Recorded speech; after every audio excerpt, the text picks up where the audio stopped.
Dear friends, today I am going to discuss about the coordination compound. Coordination compound ये class 12 का NCERT का chapter है। सबसे पहले इसका डेफिनेशन देखते हैं। कोऑर्डिनेशन कंपाउंड क्या होते हैं? Coordination compound are the compound in which center metal atom is linked to a number of ions और neutral molecule by coordination bond. यानी कोऑर्डिनेशन कंपाउंड एक ऐसा कंपाउंड होता है जिसमें सेंटर एटम है ना, या तो आयन से या न्यूट्रल मॉलिक्यूल से बाय कोऑर्डिनेशन बॉन्ड अटैच होता है। अब यहाँ पर यानी जो मेटल्स है, सेंटर मेटल आयन या तो एनाइन से या न्यूट्रल मॉलिक्यूल से कोऑर्डिनेशन बॉन्ड से अटैच रहता है। अब कोऑर्डिनेशन बॉन्ड क्या होता है? कोऑर्डिनेशन बॉन्ड वो बॉन्ड होता है, एक तरह से कोवेलेंट बॉन्ड होता है जिसमें डोनर साइट ओनली वन होता है और उसके इलेक्ट्रॉन को दोनों डोनर और रिसेप्टर दोनों शेयर करते हैं। ठीक है, अब इसमें ये कोऑर्डिनेशन कंपाउंड है। इस कोऑर्डिनेशन कंपाउंड में ये है सेंटर मेटल एटम। इसका क्या नाम है? Centre metal atom. और इसको पूरे को बोलेंगे कोऑर्डिनेशन स्फीयर। Coordination sphere. और जो सेंटर मेटल एटम से जो जुड़े हुए होते हैं ये, इनको बोलते हैं लिगेंड्स। ये क्या है? लिगेंड्स। अब यहाँ पर लिगेंड्स है ना, देखो एक तो लिगेंड्स है क्लोरीन, एक लिगेंड्स है यहाँ पर अमोनिया। तो क्लोरीन क्या होगा? यहाँ पर क्लोरीन के ऊपर क्लोराइड आयंस होते हैं तो इस पर नेगेटिव चार्ज होता है, तो ये एनायनिक लिगेंड्स है। और अमोनिया की बात करते हैं, अमोनिया के पास चार्ज नहीं होता, न्यूट्रल, तो ये न्यूट्रल लिगेंड्स कहलाएंगे। ठीक है ना, ये क्या कहलाएंगे? Neutrals ligands. अब ये एक ही एग्जांपल है, ये भी एक कोऑर्डिनेशन कंपाउंड है। अब इस कोऑर्डिनेशन कंपाउंड का मेटल सेंटर मेटल आयन कौन सा हुआ? क्रोमियम। लिगेंड्स कौन से हुए? अमोनियम। यहाँ पर 6 लिगेंड्स जुड़े हैं। जो सेंटर मेटल से जुड़ा होता है वो उसके लिगेंड्स कहलाते हैं। यहाँ पर एक क्लोराइड एक काउंटर आयन की तरह होते हैं। अब यहाँ पर 3 क्लोराइड आयन है, देखो 3 क्लोराइड आयन है, तो 3 क्लोराइड आयन यानी -3 चार्ज होगा। यानी इसका चार्ज की बात करेंगे तो इसका नेगेटिव चार्ज होगा और 3 होगा। तो इस पर 3 नेगेटिव चार्ज है तो इस पर पूरे कोऑर्डिनेशन स्फीयर पर चार्ज आएगा +3। तो ये काउंटर आयन बताता है charge of the coordination sphere. ठीक है, अब यहाँ पर देखो इसके अंदर एग्जांपल के अंदर हमने देखा कि यहाँ पर 6 अमोनिया है और यहाँ पर 3 क्लोरीन है। तो ये क्या कहलाते हैं, इसके बारे में डिस्कस करते हैं। तो वर्नर ने एक थ्योरी दी थी, वर्नर ने कोऑर्डिनेशन कंपाउंड की एक थ्योरी दी थी। वर्नर के अकॉर्डिंग जो वैलेंसीज होती है यानी कोऑर्डिनेशन कंपाउंड की, ये 2 टाइप्स की होती है। पहली इस primary valency, second is secondary valency. जो प्राइमरी वैलेंसी होती है वो आयनाइजेबल होती है और है ना, ये बताती है represent the charge of coordination sphere. जो सेकेंडरी वैलेंसी होती है वो नॉन आयनाइजेबल होती है और वो रिप्रेजेंट करती है कोऑर्डिनेशन नंबर को। अब अपन एग्जांपल से समझते हैं। यानी वर्नर ने कोऑर्डिनेशन कंपाउंड की 2 वैलेंसी बताई। ये कोऑर्डिनेशन कंपाउंड है।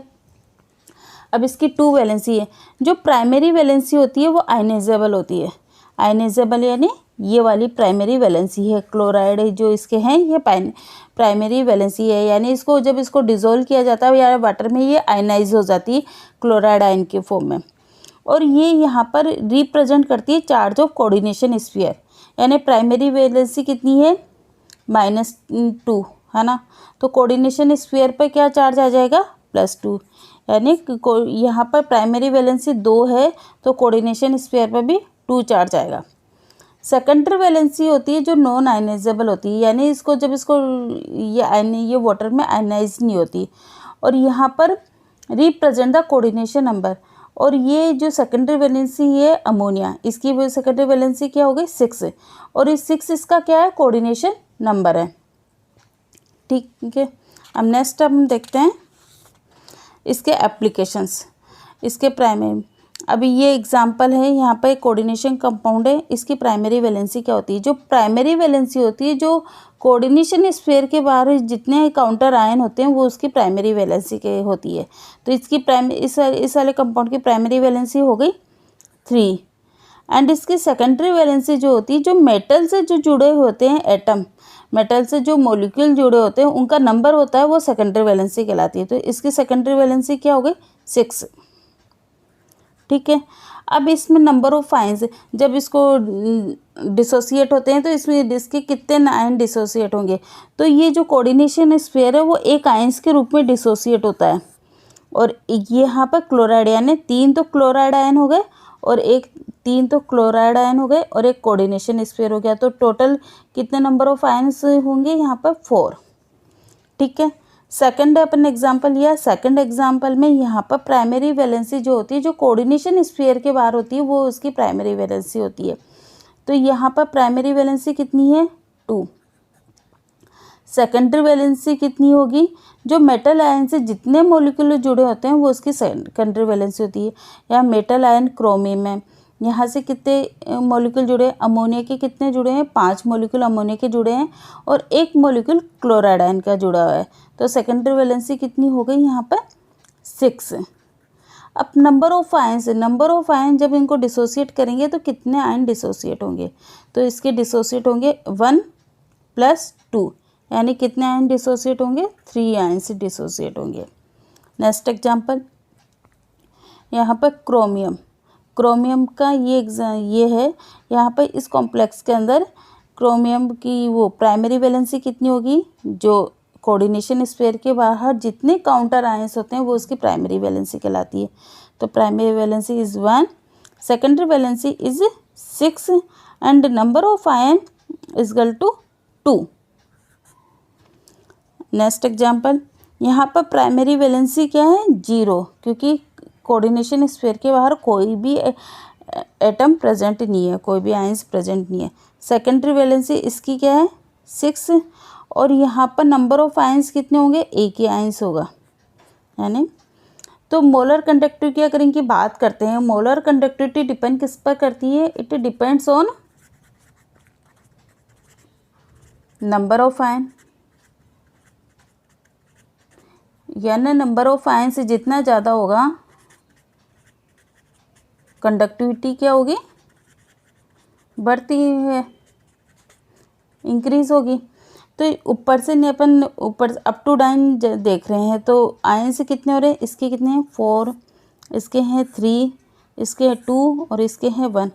अप टू डाउन क्या है? नंबर ऑफ आयन्स क्या हो रहा है? डिक्रीज हो रहा है। Up to number of ion decrease हो रहा है तो कंडक्टिविटी क्या होगी? Conductivity also decreases.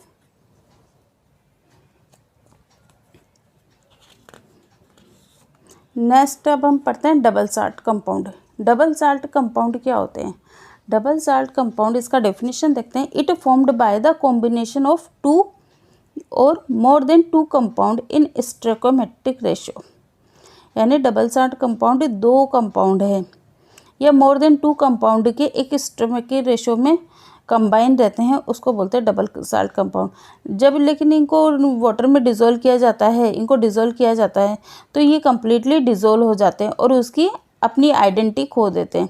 अगर इसको अगर वाटर में डिज़ोल्व करेंगे तो आयंस के रूप में डिज़ोल्व हो जाते हैं। ठीक है, इसके एग्जाम्पल करते हैं। फर्स्ट एग्जाम्पल है कार्नेलाइट।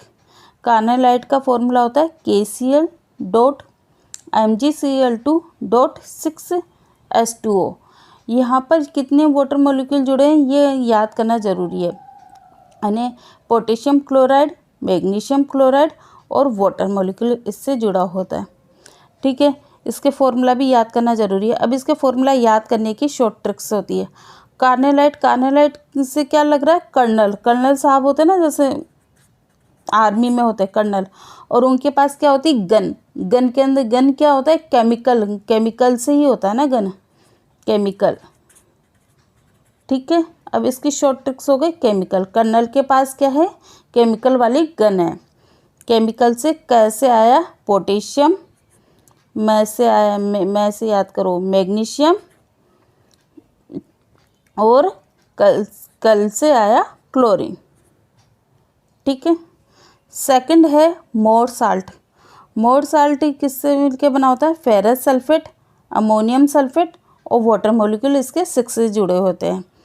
अब इससे भी इसको याद करने की ट्रिक है। मोर साल्ट, मोर को क्या रीड करोगे? मोहर।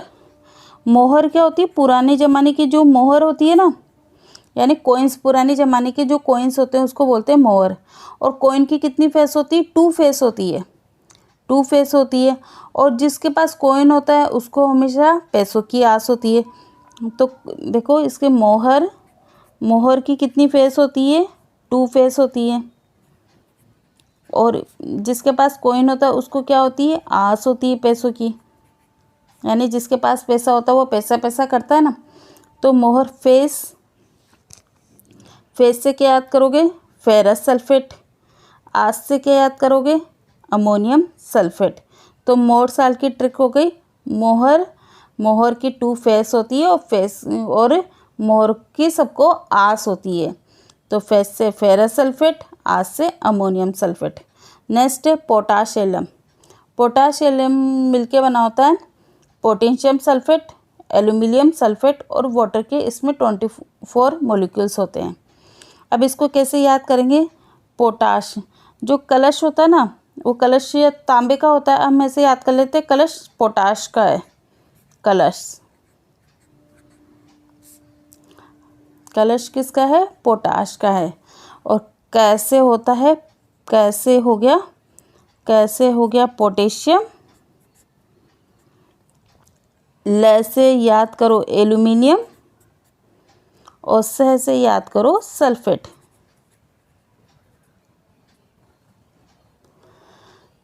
If you like my video, then like and subscribe. Thank you.